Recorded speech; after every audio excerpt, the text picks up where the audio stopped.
The wonderful city-building strategic franchise of Anno is back. Thankfully, with a historical setting this time around, with Anno 117 Pax Romana. This is my gameplay that I captured in an Anno event just a couple of weeks ago, so let me share it with you now, with plenty of thoughts and a mixture of impressions along the way. Whether you've played Anno before, or it's never graced your screen, the first question that comes to mind is probably something like, how was it? The short answer for the exceedingly impatient among us is, it was good. It was fun. Definitely an Anno game with some appreciated features and upgrades over previous titles thrown into this mixture as well. It's a broad game, and one that I have a mixture of feelings on. A strict Anno 1800 versus 117 is not the direct focus here for me. You'll be able to follow along without that background knowledge, though some comparison naturally, of course, will fit as we move through.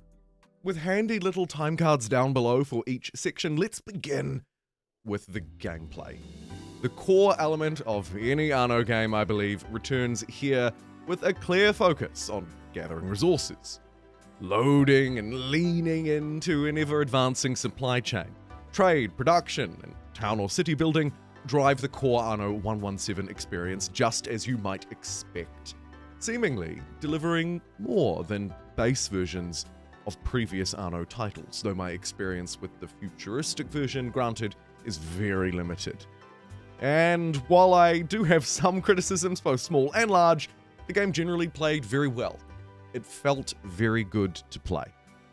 Let's look at some of the specifics here though. What makes the game actually tick beyond the obvious city building, the face value stuff? You'll see a mixture of gameplay clips as we move through. I've sort of jumped through the footage to try and showcase a little bit of everything, though of course it was just a 3-hour hands-on. More on that a little bit later. First up, as you begin to build your settlement and grow to meet the ever-reaching needs of your population, one thing you'll quickly realize is you're not alone in this world.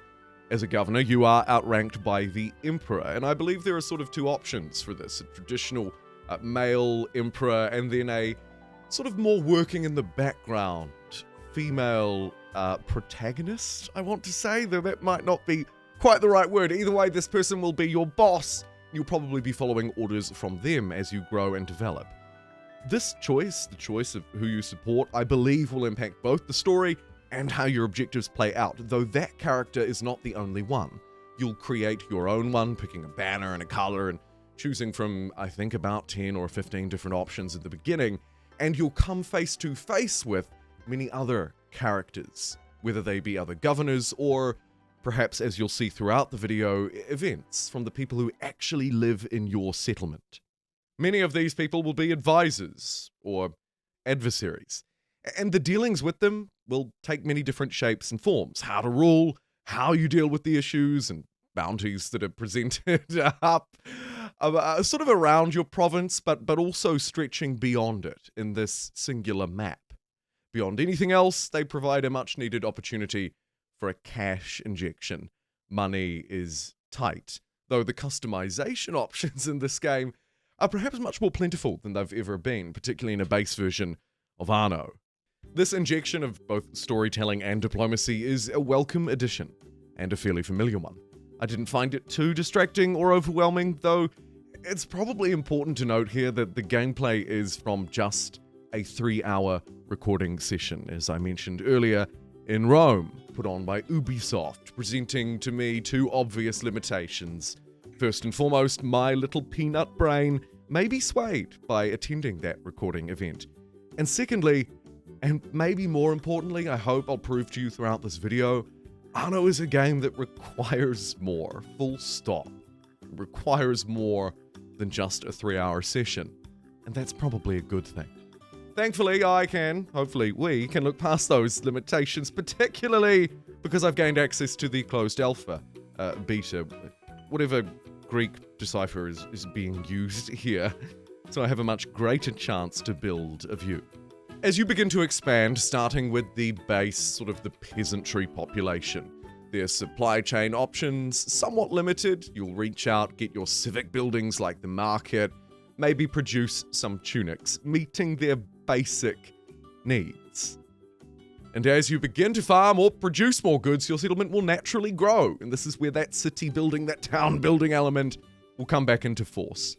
Trade with your neighbors, perhaps expand outwards to a new area, or build a dense urban zone designed around efficiency, maybe with some of the new prestige generating, often, decorations around the outside. You can, of course, place your buildings diagonally as well as their traditional orientation, and the same goes for the many decorative options that have been added to the game, from flowers to trees to statues that actually provide prestige. Another shining element here that we'll touch on a little bit later when I talk about needs. This development cycle that I've been talking about flowed fairly easily, fairly naturally, though it wasn't always easy to track specific shortfalls within it, within the supply chains.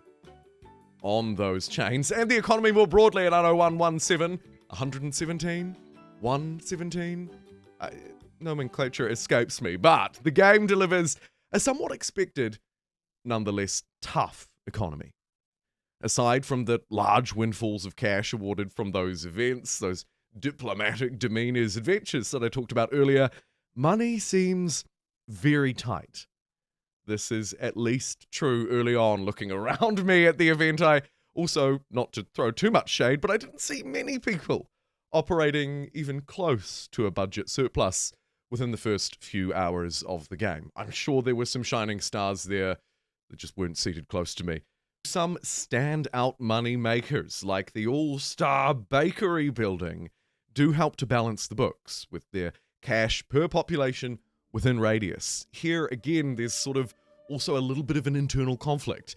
Do I build out, stretching across these naturally flowing, very easy to place diagonal roads, buildings a sprawling, maybe slightly disgusting looking town, or do I build for maximum Anno efficiency?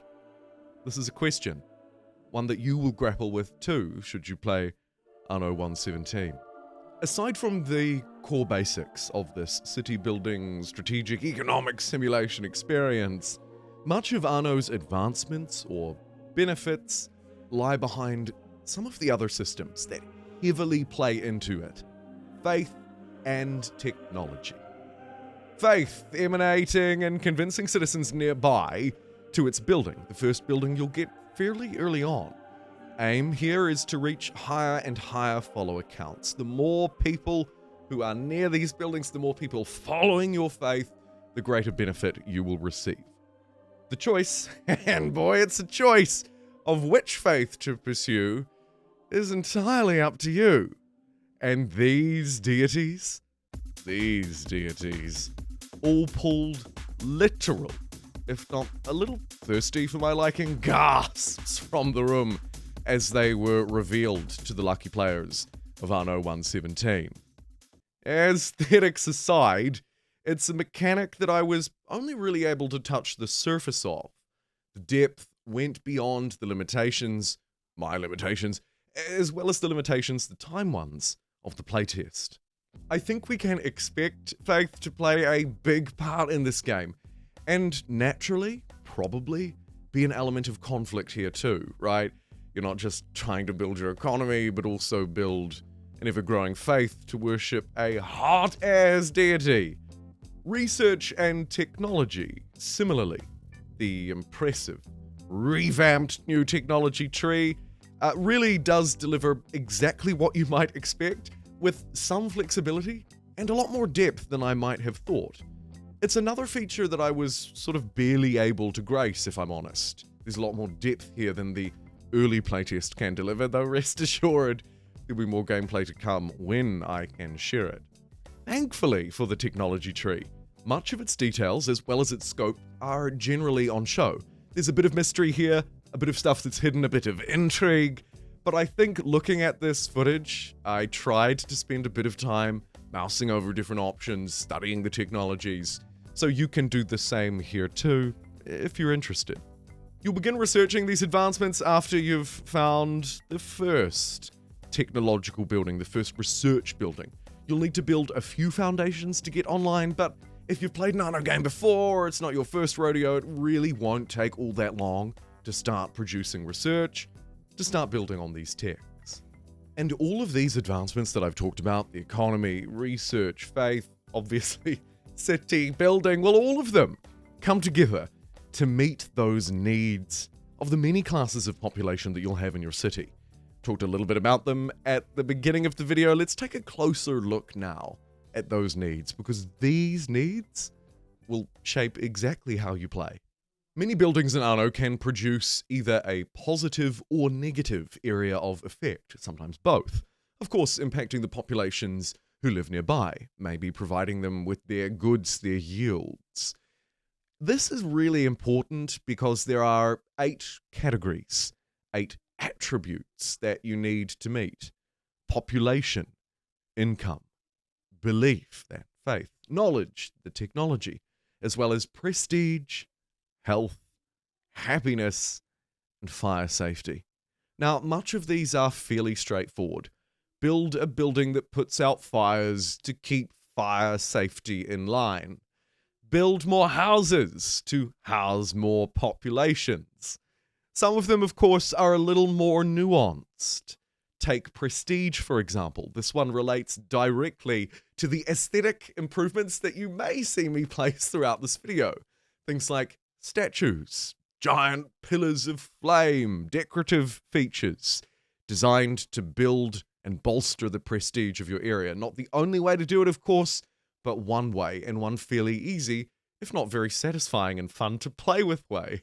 In fact, I wish they would add more of these aesthetic elements into the final build of the game. They are a pleasure to use. They really add to the city building. If you're like me and you don't mind spending an hour placing them down, you'll feel right at home here. To advance these populations, to level them up, to move up to a 2nd tier, a 3rd tier, a 4th tier, you just need to continue meeting needs and then upgrade their buildings. Of course, it's maybe easier said than done. Particularly because, as I've already mentioned, you aren't alone in this world. Diplomacy, as you move out and explore the map, will help you quite a bit. Maybe you're taking out a loan for a bit of extra cash, or more importantly, in the spirit of Anno, maybe you're looking to trade. There's also a giant sword of Damocles called combat hanging over my head and yours. Combat this time around in Anno 117 appears to be much more important than it used to be in previous titles, and we'll get to that in just a moment.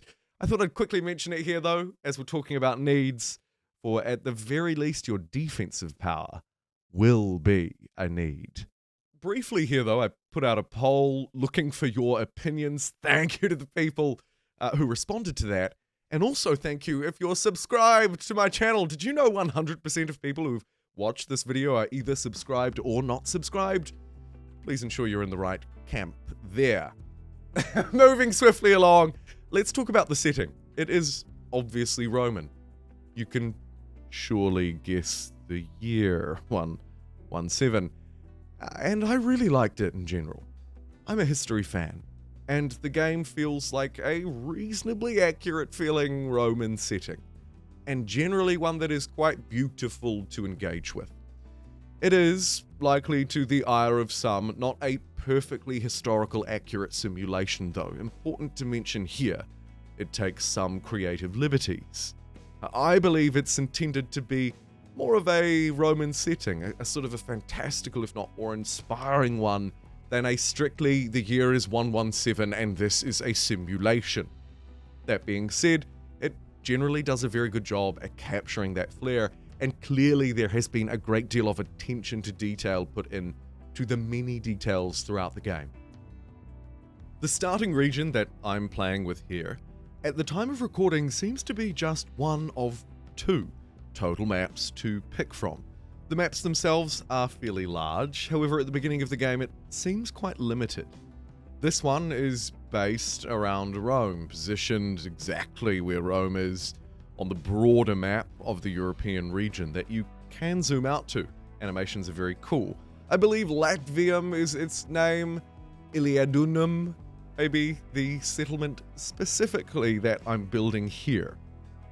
Another important, perhaps the most important element of this setting though, looking past those potential limitations, the graphics, the visuals, how it looks and sounds. I'm pleased to report that, as you may have already gathered by now, you've been staring at the screen and listening to these dulcet tones for a while, is that the game generally looks very good. I believe it really does. It probably looks better than any Anno game to come before it. There are also probably a lot of similarities. Generally speaking, however, I walked away, and the people who I spoke to after they had also played the game walked away with an almost unanimous feeling. The game looks good. And as I've said before, so apologies to regular viewers, when you play these kinds of games and you're staring at that screen for untold hours, that matters. However, of course, like many other things, it's also quite subjective. You may not like the look of it. Thankfully, there'll be plenty of opportunity for you to make up your mind on that. The second part of the look and feel to me is the sound. And the soundtrack, of course, quite a lot of pressure on the soundtrack being good, at least I believe. And from what I heard of it, it was. I need to listen to it more. As strange as that, we might think 3 hours. Dude, surely, come on. I do need to listen to it a bit more, but my general takeaway was that, as you can probably imagine, it fits very well with the setting, and it's generally very easy to listen to. It's not garish, it's not striking, sort of burning my eardrums. No, not at all. It's peaceful, it's melodic, it's classical, and it suits the setting very well. Alright, buddy, if you haven't already poured yourself another cup of coffee, now is the time. Let's get into my points of intrigue, as well as some of my critiques, my feedback on the game. A little more of the pointed edge of the blade of the video. First and foremost, the number one point of intrigue that I want to share is that of combat. Combat is receiving, and from what the developers shared and talked about, granted fairly limited, receiving a seemingly fully fledged system in Anno 117. A step up and beyond the kind of defensive combat, fairly simple combat perhaps you may have seen in similar or previous titles. A noticeable change and addition here then. I didn't get much of an opportunity to play with it during this recording session. It seems to, as you might imagine, naturally come a little bit later than other mechanics. The game appears to want you, the player, to be somewhat established before stepping into a grand-scale war. Makes sense. You need to build that economy. From what I heard from the developers, my take, and what I saw myself, it feels like a slightly more optional system at the same time. Yes, it's stepped up, but you don't have to go out and fight. My view was that if you want to just build a little trading settlement, get along well with the Emperor, maybe a little bit of political intrigue, sail around, discover the map, you can do just that. That being said, the role of combat will be significant in this title, and while the play session was limited to just 3 hours of gameplay and capture, it's still clear to me that combat is woven throughout the game. All of the key game systems, the ones that we've already talked about, like faith, technology tree, somewhere within those, often very prominently, are features of combat, or at the very least, defense. I feel that combat will not necessarily be optional later in the game defensively, however, going on the aggressive, attacking, should be more of an optional. At the very least, though, a viable strategy. Much more of a mainstream strategy, perhaps, than previous titles. The question of how it actually plays, is it good, will unfortunately have to be a question for another video. Now I'm putting on my critical hat, let's talk about some of the things that either left me wondering more, like combat, or some areas that I passed on some direct feedback to the developers a couple of weeks ago, some critiques, some flaws in the title. Some of them are very simple, others there's a bit more depth, so I've separated them in my mind into two categories. Two layers, one of them mostly superficial, the second deeper concerns. Let's start with the first one. One really small thing, I'd like better zoom options. I'd like to be able to zoom out further, not just jump to map view, though that animation is very cool. I'd like a little bit more control over the camera, maybe a fixed isometric camera lens, but just more broadly, I want to be able to zoom out more. I'd also love to be able to zoom in more, because there's a lot of detail to pay attention to here, and some of it has clearly had a lot of work put into it. The camera tool more broadly felt just a little bit janky at times, difficult to track specific things like a moving boat. The resource chain, I believe, needs greater transparency as well. The resources are there. It's fairly intuitive to discern what population or which population needs which resource. What comes next in a supply chain is fairly straightforward. The difficulty I find, however, is finding the gaps, the shortfalls. This, at the very least, felt far less intuitive and clear to me. What are my urgent needs? Am I just dumb and I don't have enough wheat? I'd love it if one of the many advisors could pop up and say, hey buddy, you really need like 4 times as much wheat to get this place going.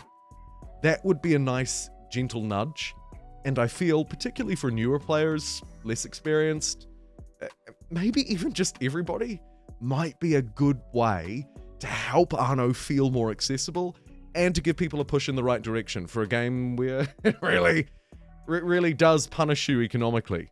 I did also notice that some of the elements that I've talked about, most notably the aesthetic, maybe prestige-generating elements at times, like placing flowers on a diagonal, did not always work as intended, sometimes randomly placing a square over, or at 45 degrees oriented from perhaps where it should have been. There are lots of broader questions swirling around in my head.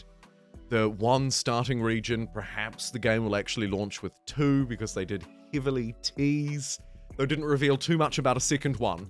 Either way, will 2 regions be enough to satisfy a very regular player? I'm sure it will be enough to satisfy some. I'm just not sure if it will be enough to satisfy all. And you'll be able to build in, I imagine, many different areas of this map, but will it become stale over time? I don't know. The deeper concern I have actually relates back to one of the more shallow ones.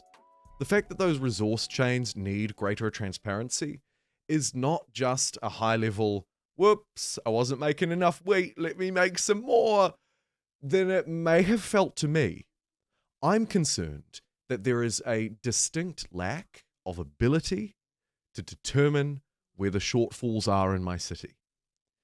Now, part of me, of course, is a bit self-conscious about this. Maybe I'm just a moron. Maybe I just need to play for 30 hours, and then I'll have a better grasp of it. This could be true. My feeling, however, a fairly strong feeling, and again, one that I've already passed on, is that there needs to be a much greater level of detail, at least transparency, brought to where the shortfalls are. Right? If it's just a bakery that's slightly out of zone, a glitchy warehouse that didn't connect up properly with a resource that it needs. If there's just a little fault like that, it would be a real shame for those small misadventures, those little inefficiencies, whether my fault or the game's, to ruin an entire build. For of course, that's what can happen here. If you're not aware of the problems, you can't fix them. And finally, I've already alluded to it a little bit earlier in the video, but important to note, the economy is a little tough. It won't hold your hand. I believe there are difficulty sliders. There may be, at launch, an easy option available. This will, of course, help to introduce people to the game, but it doesn't ultimately teach them how to manage the economy, which I think relates back to my previous point. Just a little bit more transparency around what's being managed, a little bit more information about what I might need to manage more. It's already there. It's in the warehouses, though you may have many, many of them, and you can track the supply chains by looking at each population down the bottom of the UI, figuring out what you have built, what you haven't. It just needs something to bring it together and really alert the player early to where shortfalls are not just already existing and crippling a settlement, but perhaps developing as well.